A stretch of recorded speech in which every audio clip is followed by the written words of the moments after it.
We are not professing to tell you the complete story of these activities. We are professing to tell you the complete story that we know. Right. But these records that we have uncovered don't tell the story. They tell pieces of it.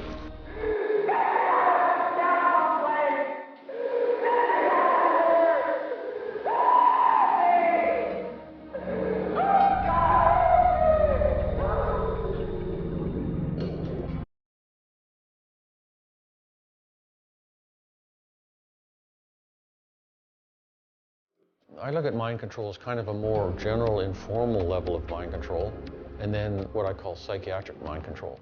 So psychiatric mind control is there's actually a psychiatrist or a doctor right there interacting one-on-one with the person who's the target of the subject.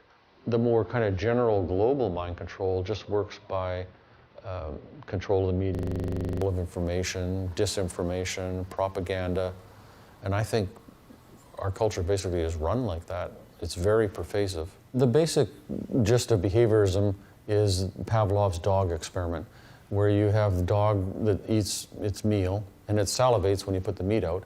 Then when you ring a bell at the same time, the bell gets paired with the salivation. And then what you find, if you condition it enough times, you can just ring the bell and the dog will start to salivate. So that's classical conditioning. There's Skinner and Watson, both experiment on children. Skinner actually on his own daughter had her in a Skinner box for a good chunk of the first 2 years of her life, which was a very enclosed environment. It was actually physically a box. The temperature was controlled. And he thought that was a good way to bring up children and get them to perform exactly the way they should. So it's basically just repeating something and getting it ingrained in the person's psyche. And that basic principle is used in mind control, used in advertising, used all over the place all the time.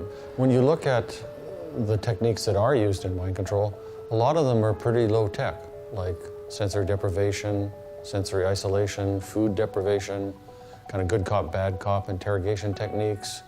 We know that hypnosis more or less was used in Greek healing centers BC. So all these techniques have been around, and I assume that what we have now is the same sort of palette of techniques with a lot of technology and sophistication added on top. Mind control has probably been around for tens or hundreds of thousands of years. It probably was well developed in ancient China. In terms of actual documented mind control, it really begins in the Second World War. During the Second World War, there was no, in the United States, there was no central coordinating intelligence agency. There's all this fragmented, different branches of the military, and the decision was made to create a central intelligence agency called the Office of Strategic Services, the OSS, which operated till the end of the war. And then there was kind of a 2-year lull period. And then in 1947, the CIA was formed, mostly from prior OSS guys. The buildings behind me were the headquarters for the World War II Office of Strategic Services. It was here that the first halting steps toward mind control began. The shaper and molder of OSS was General Wild Bill Donovan. In this anything-goes atmosphere, Donovan appointed this man, Stanley Lovell, a Boston industrialist, to break new ground in many scientific and technical fields. He later wrote of his OSS job that it was, quote, to stimulate the PEX bad boy beneath the surface of every American scientist and to say to him, throw all of your normal law-abiding concepts out of the window. Here's a chance to raise merry hell. It was in this atmosphere that the search for mind control began.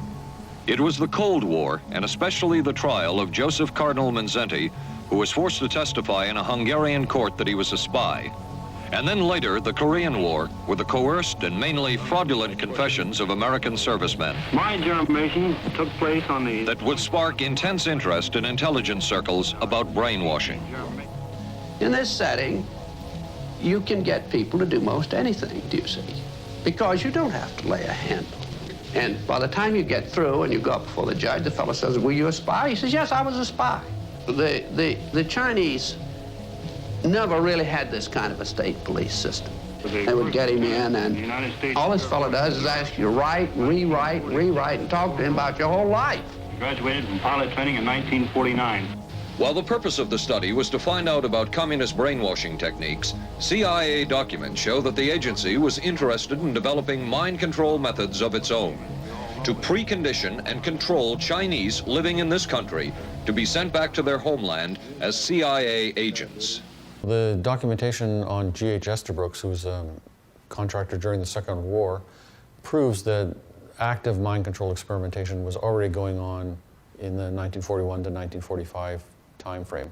The Office of Strategic Services, which is the precursor of the CIA, was studying different types of drugs, interrogation techniques, and G.H. Estabrooks was creating super spies, Manchurian candidates, using hypnosis and other techniques that were used operationally during the war.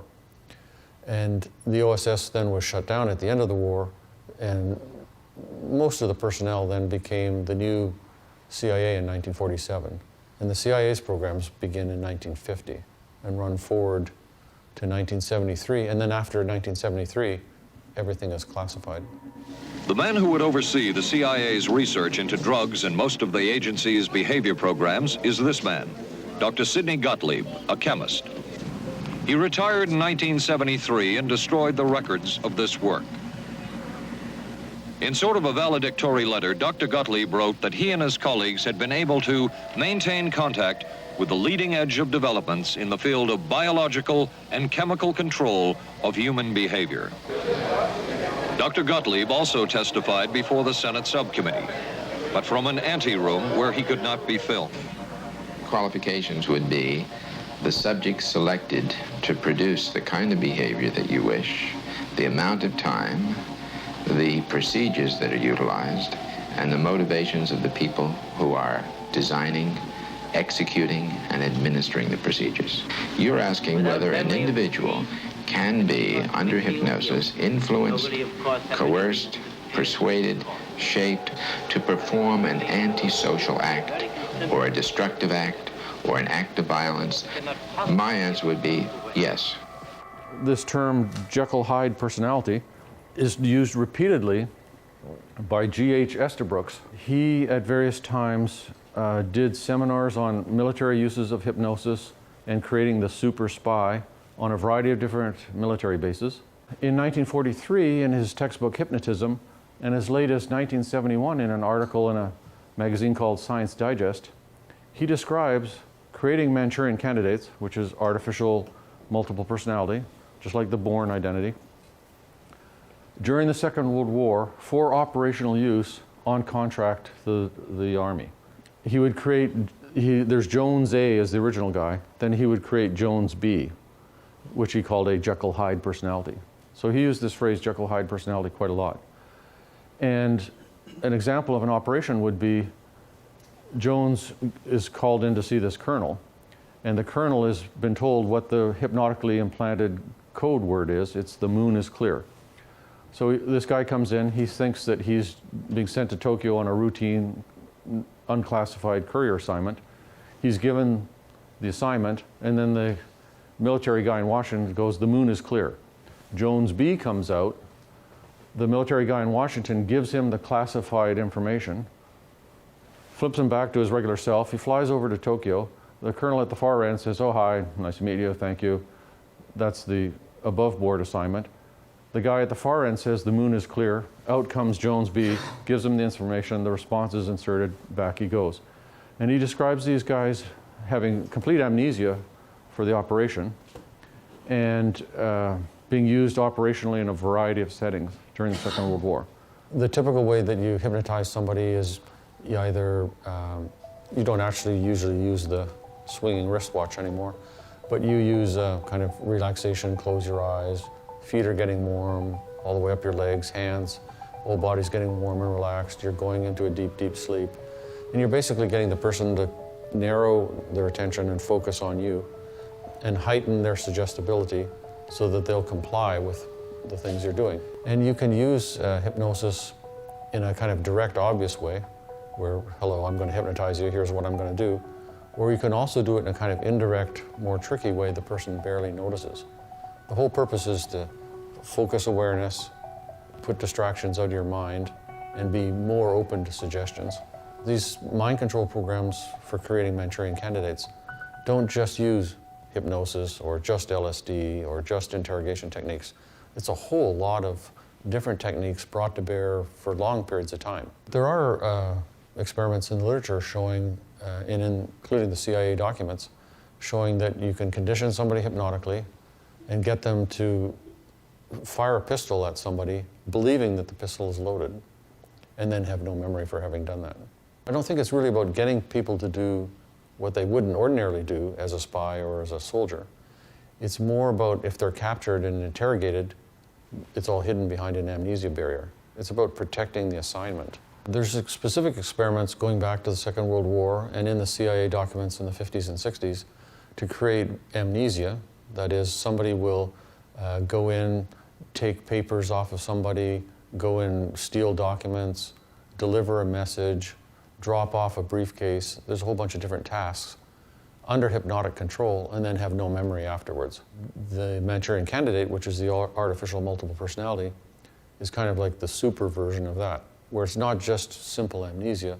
There's an actual new person in behind the barrier who carries out the assignment, remembers it, follows all the orders. So one of the disinformation denial stories that we hear all the time is, we only got into this defensively in reaction to what the Communist Chinese were doing during the Korean War. We had our pilots who were captured. They were subjected to some sort of interrogation, brainwashing techniques. They came back home and they made false confessions of germ warfare. He discussed 3 different ways to employ germ warfare. Firstly, by dropping germs by themselves, or secondly, by dropping germs with insects, or thirdly, by dropping animals to carry the germs and the insects. The only other instruction I received, of course, was the order to carry out my germ warfare mission. I know I was wondering myself why on earth we were using this terrible weapon in Korea, even while the peace talks were going on at Kaesong. When my son asked me what I did in Korea, how can I tell him that I came over here and dropped germ bombs on people, destroying and bringing death and destruction? How can I go back and face my family? In a civilized world, how can I tell them these things, that I'm a criminal in the eyes of humanity? I took part in germ warfare, as far as I know, at the very beginning. At the time I took part in it, germ bombs were referred to as duds. And then we tried to figure out, how did the Communist Chinese get them to make those false confessions? So we're the good guys, and we're only doing that defensively. Project Bluebird was signed into operation in April 1950 by the director of the CIA, 3 months before the Korean War started. And then it ran for a few years, and then it was rolled over into Artichoke. So Project Bluebird, Project Artichoke are really kind of the same thing. The Artichoke team did interrogations on US soil using the so-called artichoke technique. And the artichoke technique involved IV alcohol and drugs, interrogations, safe houses, a variety of different techniques. And the purpose was to try and extract information from a foreign person that was being interrogated. And it also describes erasing memories and implanting false memories that will act as a cover for what really happened. There's a heading in some of the Bluebird documents called The Problem of Disposal of Subjects, what to do with people. And it discusses killing them or the option of using the artichoke technique to erase their memories. MK Ultra was part of a series, so it went from Bluebird in 1950 into Artichoke, into MK Ultra in the 50s, which ran into the 60s, and then it was rolled over into MK Search, which ran into the early 70s. So it's kind of a continuous series of programs. And MK Ultra itself was divided into 149 sub-projects. There's actually 4 MK Ultra sub-projects on children. This is sub-project 103 in 1959, the Children's International Summer Village.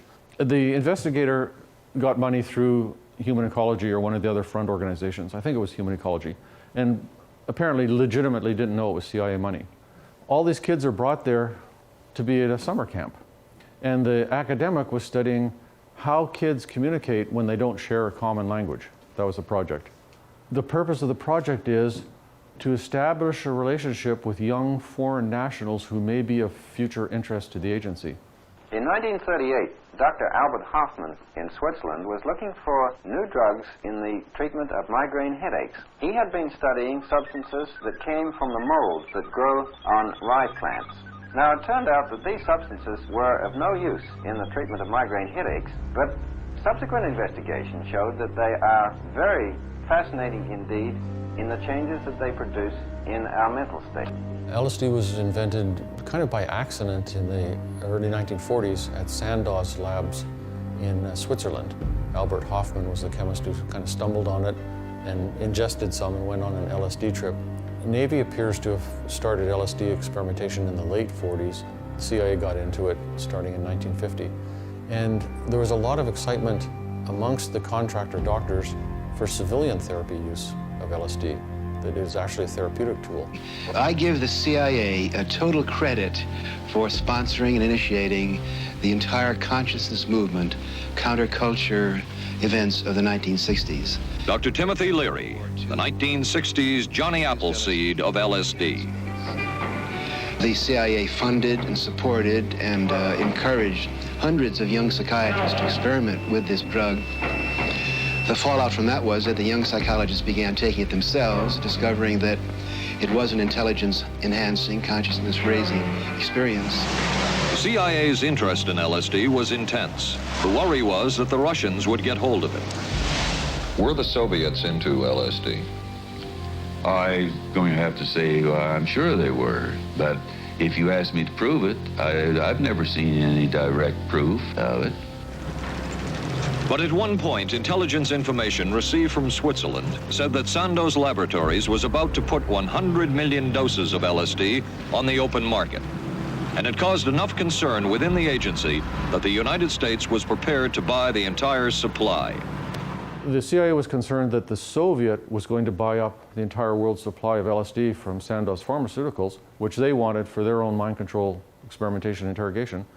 So they contracted with Eli Lilly Company in 1953 and 1954 for $400,000, which was a lot of money back then, to manufacture and supply a secure quantity of LSD to them. So the first manufacturers and distributors of LSD in North America was Eli Lilly Company. LSD works on the serotonin system in the brain. The first selective serotonin reuptake inhibitor antidepressant, which works on the serotonin system, was Prozac, manufactured by Eli Lilly Company. So how they developed their expertise in brain serotonin physiology was by being the first manufacturers of LSD. Lilly has been for a long time really committed to discovering and developing medications to help people with serious mental illnesses, certainly including depression, and of course Prozac, which is arguably the world's most widely recognized antidepressant, has been marketed since 1987 and is the drug which, as several people have noted this morning, is the first and the only antidepressant which actually has a labeled indication for the treatment of children who are depressed. This is a very small quantity of LSD-25, but all investigators report that it is enough to produce a temporary psychotic dissociation state in any healthy adult. The scene which follows shows what happened to Ronnie after he drank the LSD-25 solution. I'm going to give you this cup that contains lysergic acid, 100 micrograms. I have to maintain my attention. It's an effort to talk to you right now, for instance. Reality leading. It seems to feel that I'm going to watch it. You have the feeling that the rock feels that you are watching it. Is that correct? Well, somehow or other, I think that I'd like to rescue myself from the idea that there's so many different realities here. I'd like to find out what reality I'm in. Does it seem like you've been here a great long time? I've lost all time perception. Just trying to keep things or true situations, trying to be aware of it, trying to stay in contact with reality. Have you felt a waxing and waning of reality? Well, sometimes I've been confused about which is reality and which isn't. I mean, what little situations I was aware of noises, for instance, that may have been to annoy me and may not have been. And rather than investigate, I just sort of let them go. This feeling comes over me of almost like the singing, you know, of angels or something. I think it's the soundtrack or the film going through the machine. Look at the picture. I'm right here. Do you feel that you're very close to us in your thinking? No. No. Can you tell me anything about your thinking now? Ron? I seem to wake up to a new world. The same situations, same people and environments, and yet everything, that is my mental state, my life, had been altered. I can't understand. There's something about this. No more too, man.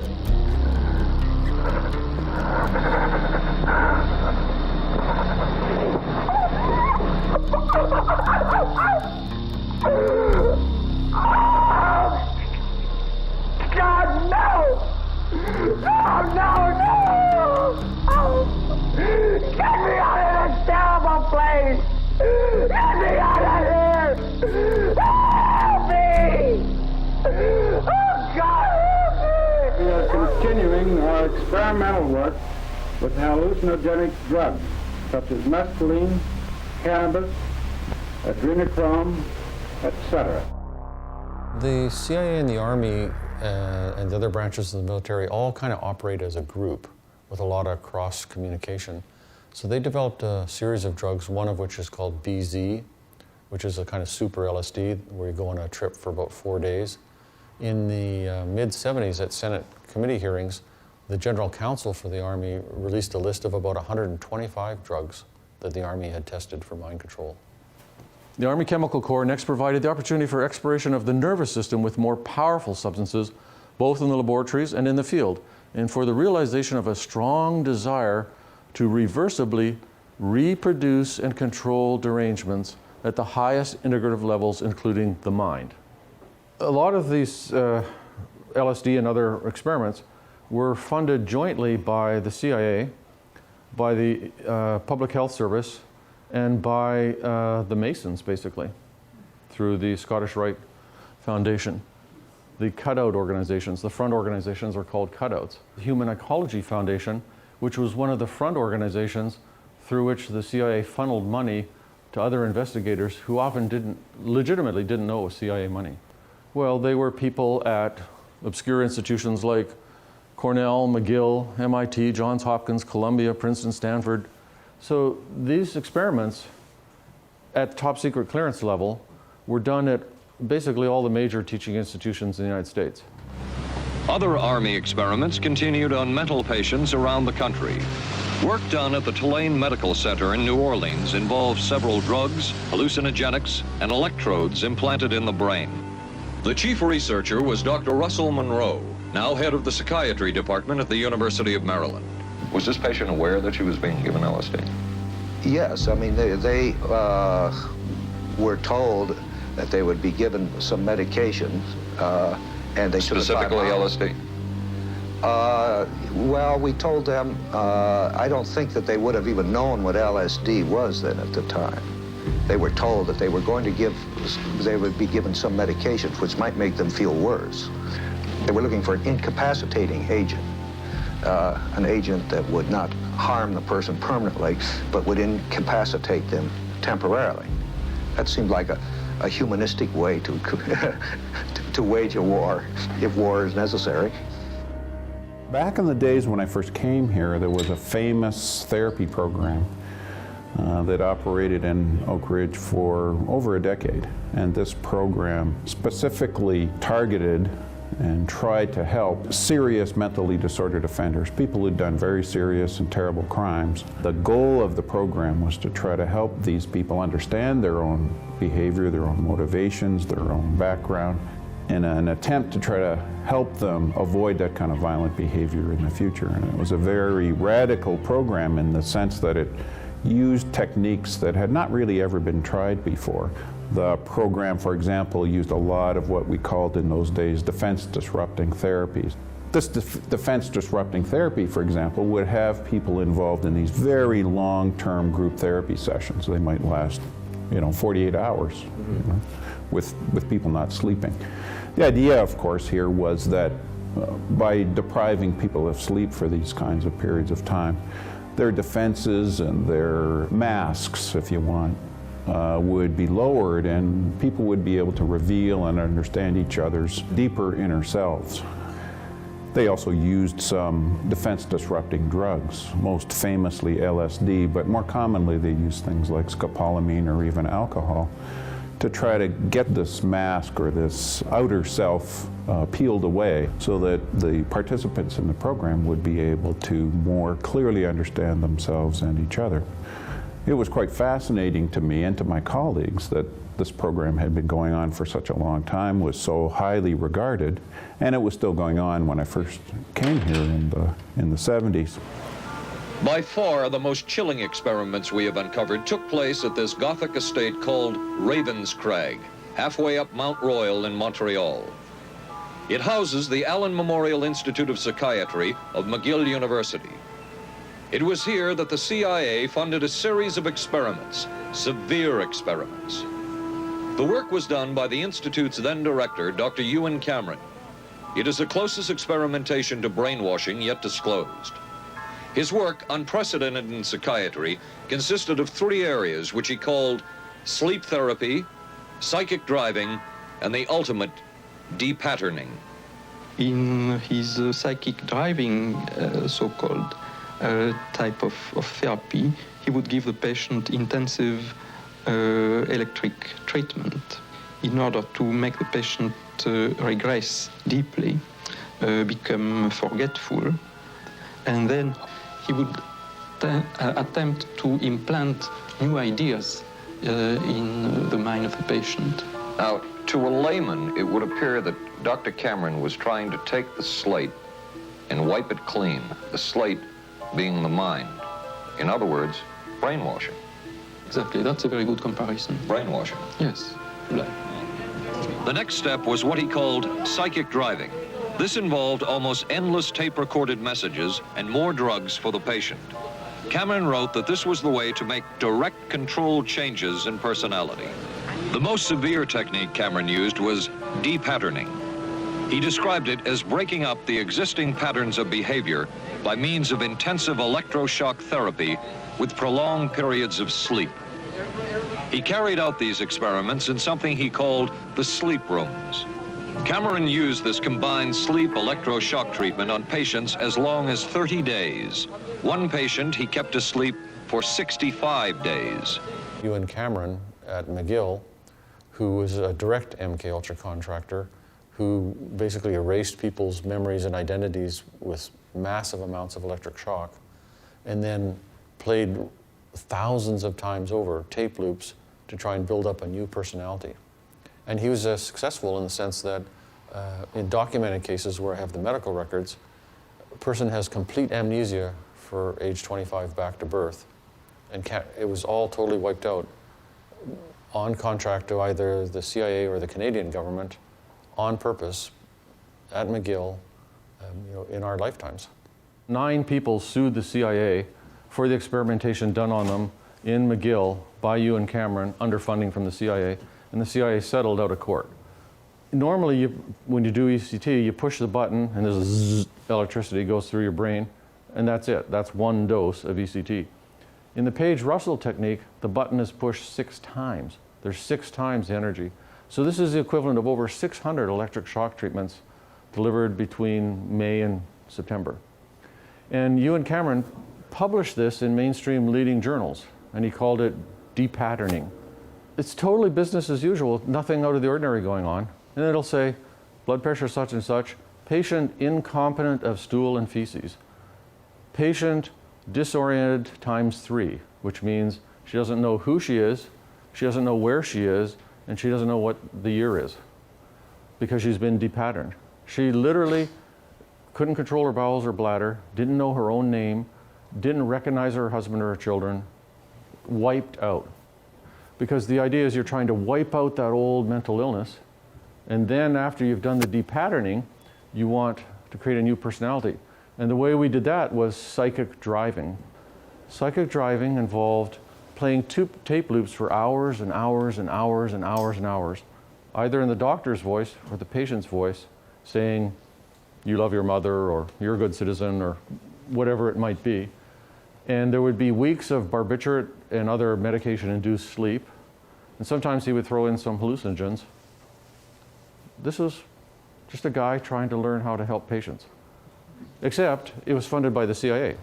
Why is the CIA interested in depatterning? Well, when you read the Artichoke and Bluebird documents, they discuss this, they discuss that. One of the topics of discussion is the problem of disposal of subjects. And then they discuss in there, what are we going to do with these people? How are we going to get rid of them? And we can't just kill them all. But one thing we can do is wipe out their memories. So this was obviously contracted to figure out how to wipe out people's memories. And why an intelligence agency would be interested in that is extremely obvious. Ewan Cameron was at various times head of the Quebec Psychiatric Association, the Canadian Psychiatric Association, the World Psychiatric Association, of which he was one of the co-founders, and the Society for Biological Psychiatry. The Society for Biological Psychiatry held numerous meetings and conferences and published the proceedings with and without direct funding by the CIA. Ewan Cameron, who was a civilian psychiatrist, very politically involved in world psychiatry, became part of the US team that went over to Nuremberg and interrogated the Nazi doctors. While he was over there, he heard about uses of mescaline and hallucinogens in the death camps. Then he came back and did hallucinogen experiments in Montreal. So he literally learned about that from the Nazi doctors. Also, the Nuremberg trials, as we know, gave rise to the Nuremberg Code, which is basically an updating of the Hippocratic Oath, saying that subjects have to give informed consent, they have to be protected, they have to know the nature of the research, it can't be excessively harmful, and so on. But his own experiments violated all of those principles. And now what we're talking about is not the bad stuff, the mild stuff that they declassified. This is the tip of the iceberg. The ultimate goal of these projects is just your basic interrogation. We want to extract information from people, and then on top of that, we might want to induce amnesia for the whole interrogation. Or offensively, we want to have people who, if they're captured and they're interrogated, they won't confess because the information is all hidden behind an amnesia barrier. 1932 to 1972, the Tuskegee syphilis study, and the study was basically 400 black, illiterate guys in rural Alabama with syphilis were actively denied treatment for 40 years of follow-up. At the 25-year point of the study, the Surgeon General of the United States signed a certificate. They all got a signed certificate and $25, 1 year for every year of participation in the study. 400 guys for 40 years engaged in how many acts of intercourse and fathered how many children with congenital syphilis? None of which could be identified or treated? I mean, it's literally Nazi death camp level ethical violations. Pedophiles will commonly tell, if it's the person's daughter, this is our special secret, this is how daddies show love. It's so special we shouldn't talk about it. But actually, of course, they know perfectly well that it's a crime and they don't want to get caught.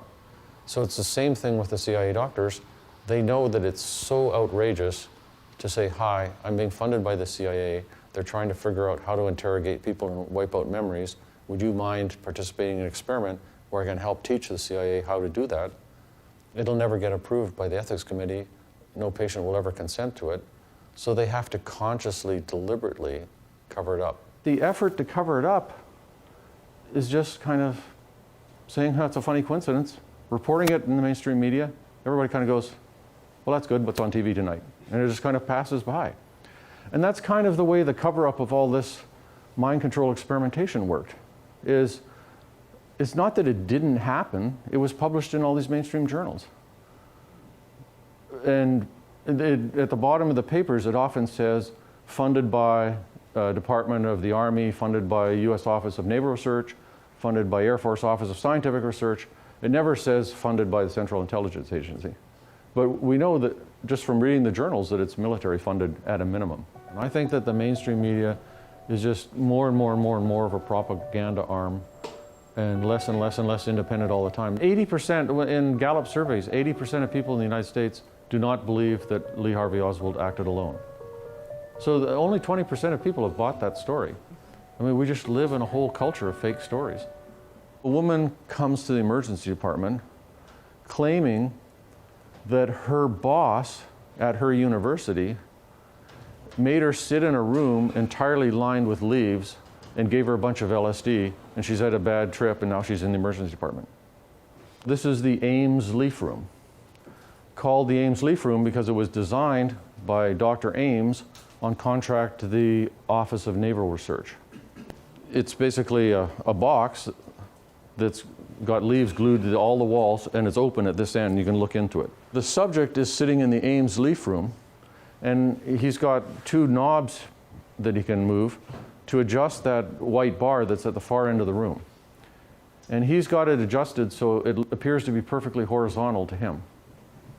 While he's in the Ames Leaf Room, he's wearing these goggles that have special lenses called anisoconic lenses that distort all the angles so that nothing seems to meet up properly. It's all out of perspective, doesn't make any sense. And he's high on LSD, funded by the Air Force. So as a result of this experimentation, Dr. Marazzi was able to determine that if you sit in a leaf room wearing lenses and you're high on LSD, you can't see straight. This is incarcerated sex offenders are the experimental subjects here. The psychiatrists involved all were our former military psychiatrists, documented fact, and they're cleared at top secret under the MKUltra contract. And what they do is they give these guys LSD, marijuana, barbiturates, and they interview them, aka interrogate them. And the purpose of the project is to try and get them to confess to sex crimes that they've never been charged with. And the purpose of that is because you want to see if you can give this concoction of different techniques to an enemy agent or some person of interest, will they confess to something that they wouldn't otherwise have confessed to? Intelligence is nothing really other than information and knowledge. For the days of Socrates, by various methods, and even before that, mankind has been seeking knowledge of everything that influences his own life or the life of the nation to which he belongs. But the idea that it is necessarily nefarious, it's always engaged in overthrowing governments, that's false. At no time has the CIA engaged in any political activity or any intelligence activity. It was not approved at the highest level. The KGB is one of the most sinister organizations that ever was organized. Do we have an application of morality in our activities they don't? Oh, far more than they do, yes. Could you talk on that subject? Well, only that, as far as I know, we don't engage in assassinations and kidnappings and things of that kind. As far as I know, we never have. As far as we know, they have, and done it quite consistently. Given the caliber of the men and women I had working for me, I didn't want to ask them to do a thing that I wouldn't do. In my position in the CIA, I had a chance to know of and remotely to observe many operations. And I will not deny that there were occasions when the Americans involved in these, as it were, out on the front, had, as people do in wartime, to undertake actions that were contrary to their moral precepts. You can't take on operations of this, covert operations, or overt for that matter, of this scope, draw narrow boundaries of policy around them and be absolutely sure that those boundaries will never be overstepped.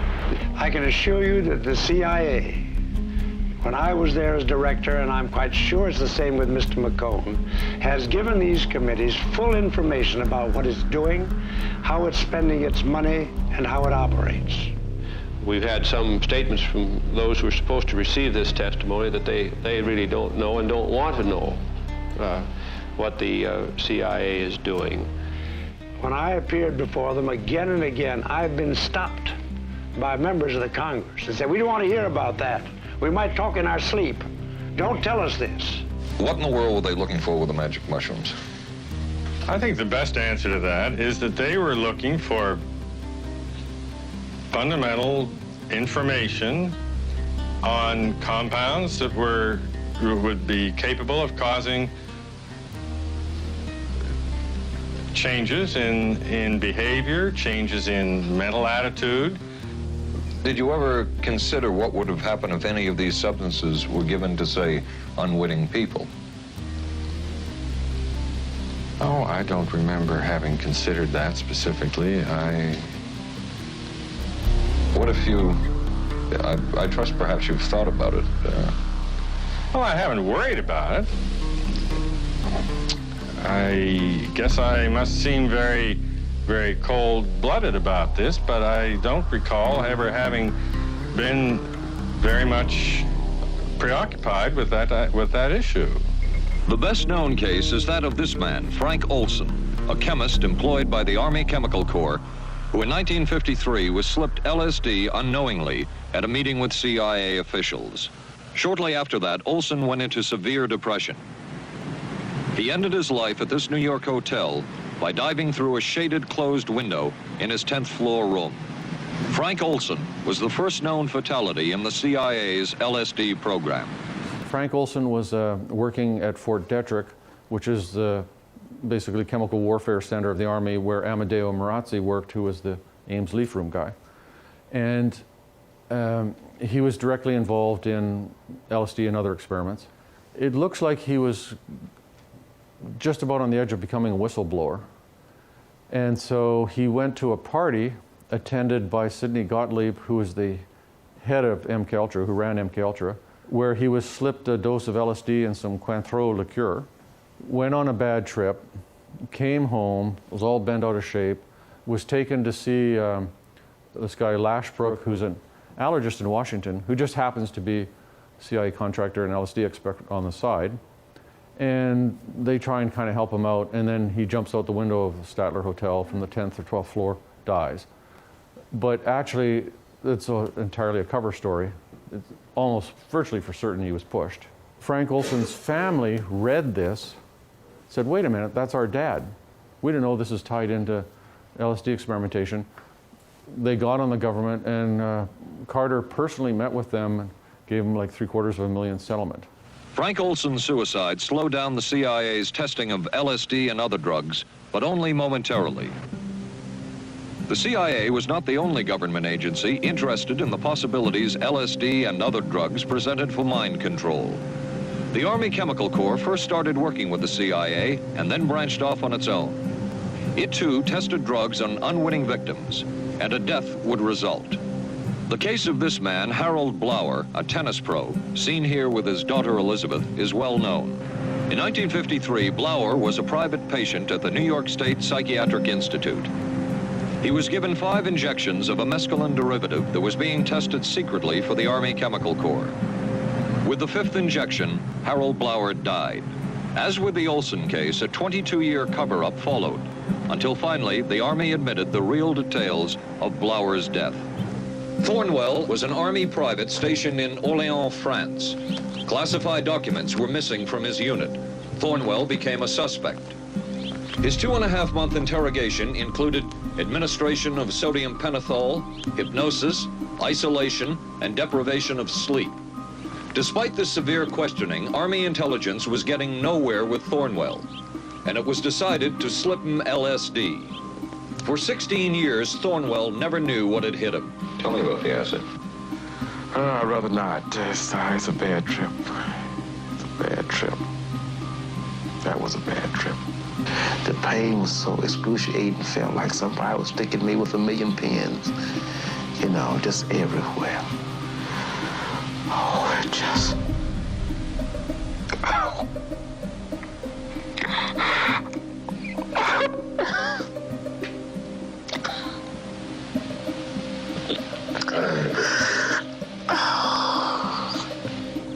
From the Army's point of view, this type of LSD interrogation was a success.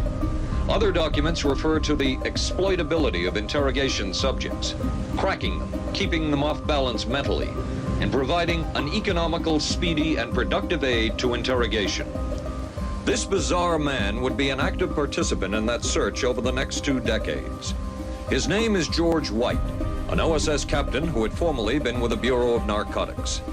He received his early OSS training at the British-run school at Oshawa, Canada, the same school where Ian Fleming, the creator of James Bond, was trained. White referred to the school in his diaries as the Oshawa School of Mayhem and Murder. George White worked with the Truth Drug Committee here at St. Elizabeth's Hospital in the nation's capital. They experimented with mescaline, scopolamine, and marijuana on unwitting victims. The committee soon learned there was no easy panacea, no truth drug at this stage.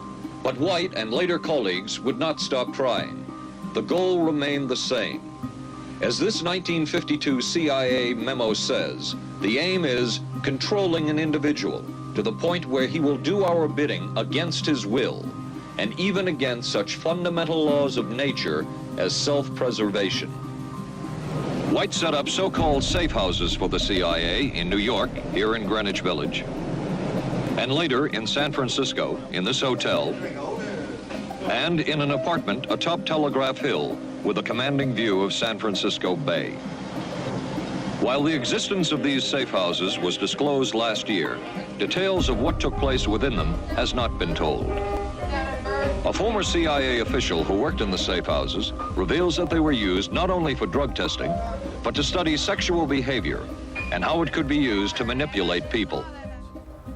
George White hired prostitutes to go to bars and pick guys up, bring them back to the safe house, have sex with them and slip them LSD without their knowing it, and the CIA guys would make scientific observations of this through the one-way mirror.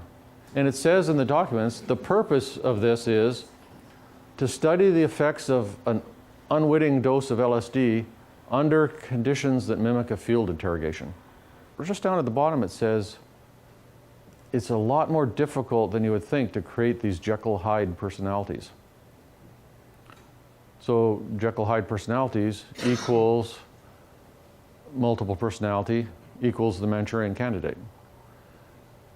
So why is there a comment about the difficulty of creating Jekyll-Hyde personalities when there's only one contact with each of the Johns? He has sex and he gives LSD. You can't possibly be creating a new identity in that guy. So the only possible person you could be creating a new identity in is the prostitute. These are Manchurian Candidate prostitutes who were being run through simulations to see whether they could turn a trick and attempt to extract information from the guy, and maybe LSD would help with that. These are unwitting civilians, haven't given informed consent, don't know they're getting LSD, and there's no follow-up. How did they go off the rails? Did they have fun? Did they go home? What happened? No idea whatsoever. Absolute and total violation of medical ethics. And there's doctors under MKUltra and MKSearch directly involved in this experimentation. In terms of the Manchurian Candidate, the idea is to use hypnosis, drugs, fear, terror to split off part of the mind. And then you can get control of that part of the mind separately, and that part of the mind can carry out missions. You could use sexual torture, you could use witnessing torture of others, you could use physical torture, mental torture. There's really no limit to it. Louis Jolyon West is known as Jolly West because he was a very jolly guy, I assume. Top secret cleared MKUltra contractor. One of his greatest accomplishments was killing an elephant at Oklahoma City Zoo with a dose of LSD. Louis Jolyon West, Martin Orne, Margaret Singer, and Robert Lifton were expert witnesses at the Patty Hearst trial. She's in her apartment with her boyfriend Stephen Weed when the Symbionese Liberation Army storms in, guns literally blazing, there's gunfire. Her boyfriend Stephen Weed's knocked out with a rifle butt. She's put in the trunk of the car, taken away to the Symbionese Liberation Army safe house, where she's kept in a closet for 45 days. There's mock FBI raids during which she thinks she'll be killed at any time. She's raped in the closet, extreme sensory deprivation, sensory isolation. She then subsequently participates in a bank robbery under the name of Tanya and is photographed during the bank robbery. There was a murder in Dallas, so they called him in to examine the murderer, whose name was Jack Ruby. Now flash forward to the 1995s, Timothy McVeigh is arrested for the Oklahoma City bombing, taken to Tinker Air Force Base, where he alleges that a computer chip was removed from his buttocks, and a psychiatrist is brought in, Louis Jolyon West. He was involved in the UCLA Violence Project, which was actually approved by Ronald Reagan when he was the governor of California, but shut down by public protest before it actually became operational. And they were going to take sex offenders, put electrodes in their brain, and there would be both a tracking electrode and an immobilization electrode, basically. So they would track these guys when they were released from prison. If they went outside a restricted area, a signal would be sent to their brain, immobilizing them, and the police would come pick them up. Going back to the 50s, in the CIA military documents, and also in the general psychiatric and medical literature, there's very clear descriptions of putting electrodes in people's brains and then stimulating those electrodes with radio waves from a remote transmitter box and controlling the person's behavior, dramatic changes in behavior and mental state. Now we're at brain electrode experiments at Tulane. Robert Heath, what he did is he put electrodes in this gay guy's brain, who was 19 years old, and he studied his brain electrical activity, and then he hooked him up to a little belt. So I've got a little belt here. On his belt, he had a button in a box, and he could push the button because the wire went from the box to the electrode into his brain, and bring himself to kind of a pre-orgasmic state. So they had to take the box away from him because he pushed the button 1,500 times in 3 hours. They had him watch heterosexual pornography over and over and over and over while in a pre-orgasmic state to try and condition him to become straight. Jose Delgado, you can actually find him on YouTube. You can see the video where he's in the bull ring with the bull that comes charging at him. The bull's got electrodes in his brain. He pushes the box and the bull just goes over there. Neurophysicist Dr. Jose Delgado was financed by the Office of Naval Research. In this experiment, the bull is sedated. Electrodes are implanted in its brain. Delgado transmits an electronic impulse to the center of the bull's brain. Delgado has remote control of the animal. Recently released CIA documents refer to the feasibility of remote control of animals, and that special investigations will be conducted toward the application of selected elements of these techniques to man. This is his book, Physical Control of the Mind. We need a program of psychosurgery and political control of our society. The purpose is physical control of the mind. Everyone who deviates from the given norm can be surgically mutilated. Man does not have the right to develop his own mind. This kind of liberal orientation has great appeal. We must electrically control the brain. Someday, armies and generals will be controlled by electrical stimulation of the brain. This is a Yale professor of neurosurgery. He literally wanted electrodes in every brain in the population. The controlling elite would be so small, even the generals would have electrodes in their brains. No doubt, like everything else, it's become more miniaturized, more computer sophisticated, and probably can be controlled from satellites now, I would assume. There's documents going again back into the 50s under MKUltra showing using either sound waves or electromagnetic waves that you can knock monkeys out, knock human beings out, make them disoriented. Unwitting civilians have been exposed to hypnosis, LSD, chemical, biological, and radiological weapons. We know that these non-lethal weapons exist, that they can affect your mental state, your behavior, they can cause pain, they can cause confusion, they can knock you out. What are the odds that those weapons have never been tested on unwitting civilians? I say 0. On the one hand, it's sort of, you can't do anything is the problem, because if somebody's beaming, this electromagnetic weapons at you from a satellite or from an aircraft, how are you going to know it's happening? How are you going to prove it's happening? And how are you ever going to get them to stop? It's impossible. On the other hand, I think that by far the best way to protect freedom and democracy is think critically, don't buy everything, research it, and be aware that you're subject to an awful lot of propaganda. We lack the trained men who would be able to plan and implement operations in an area we think is vitally important. Because of this, we are also requesting that your team of advisors include a senior officer who is thoroughly experienced in psychological operations. The PSYOP tools are radio, television, leaflets, newspapers, loudspeakers, and face-to-face communication. PSYOP is now a major weapon in 20th century warfare. I say that mind control is kind of at 2 levels. There's general mind control, which would include propaganda, disinformation, spinning things in the media and so on. The level of mind control I'm interested in I call psychiatric mind control, where there's an actual doctor in a one-to-one relationship with the person. And I'm interested in that because it's a gigantic violation of professional ethics. So at Abu Ghraib and at Guantanamo Bay, we've got psychiatric level mind control going on. We see it very clearly in the light of day in both Abu Ghraib and Guantanamo Bay, where all the components of Bluebird, Artichoke, MK Ultra are still in operation currently. Sensory deprivation, sensory isolation, hooding, doing frightening mock killings, good cop, bad cop interrogations, waterboarding, sexual humiliation, cultural humiliation, electric shocks. All these things are being used for a fact currently. Trauma-based mind control is, the basic idea is, part of the interrogation technique is you frighten the person tremendously. And this happens and is reported by people who are captured in the Middle East and held. It also goes on at Guantanamo Bay, where you threaten them with death.